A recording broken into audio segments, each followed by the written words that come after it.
वीर दामोदर सावरकर। एक, विनायक सावरकर का जन्म महाराष्ट्र, उस समय बॉम्बे प्रेसिडेंसी में नासिक के निकट भागुर गांव में हुआ था।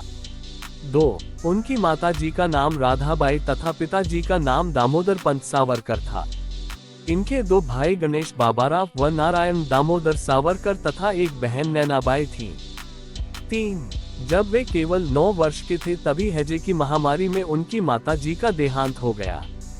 इसके 7 वर्ष बाद सन 1899 में प्लेग की महामारी में उनके पिताजी भी स्वर्ग सिधारे।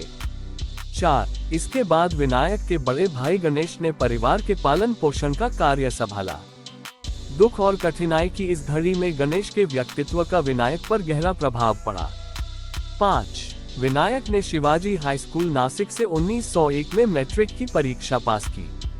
बचपन से ही वे पढ़ाकू तो थे ही, अपितु उन दिनों उन्होंने कुछ कविताएं भी लिखी थीं। 6, आर्थिक संकट के बावजूद बाबाराव ने विनायक की उच्च शिक्षा की इच्छा का समर्थन किया।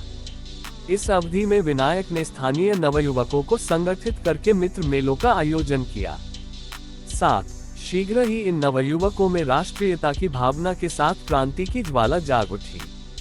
सन 1901 में रामचंद्र त्रयंबक चिपलूणकर की पुत्री यमुनाबाई के साथ उनका विवाह हुआ। 8, उनके ससुर जी ने उनकी विश्वविद्यालय की शिक्षा का भार उठाया।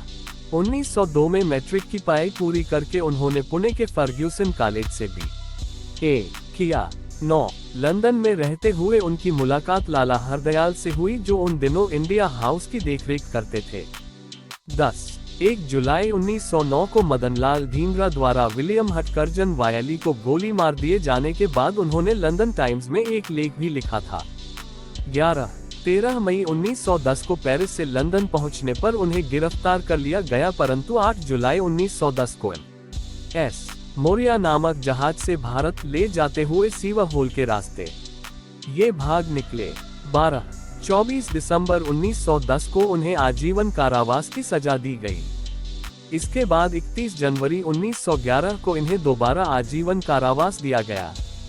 13, इस प्रकार सावरकर को ब्रिटिश सरकार ने क्रांतिकारियों के लिए 2 आजीवन कारावास की सजा दी, जो विश्व के इतिहास की पहली एवं अनोखी सजा थी।